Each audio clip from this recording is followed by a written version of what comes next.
ভারত কেন হিন্দু রাষ্ট্র হিসেবে পরিণত হলো না, নাকি কেউ চায়নি ভারত হিন্দু রাষ্ট্র হোক?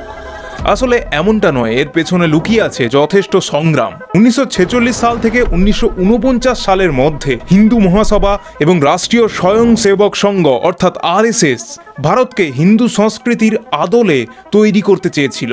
এর মধ্যে বিনায়ক দামোদর সাভারকার অর্থাৎ বীর সাভারকার এবং MS গোলওয়ালকর ভারতকে হিন্দু রাষ্ট্র ঘোষণা করার দাবি রাখেন।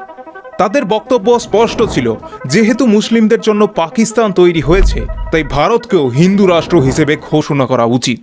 কিন্তু সেই সময় ক্ষমতায় থাকা ন্যাশনাল কংগ্রেসের লোকেরা শুরু থেকেই হিন্দু রাষ্ট্র বানানোর ধারণার তীব্র বিরোধিতা করেন। এদিকে গান্ধীজি বলেন ভারত কোনো নির্দিষ্ট ধর্মের সম্পত্তি নয়। সঙ্গে সায় দিয়েছিলেন BR আম্বেদকর, জওহরলাল নেহেরু এবং তাজামুল হোসেনের মতো নেতারা।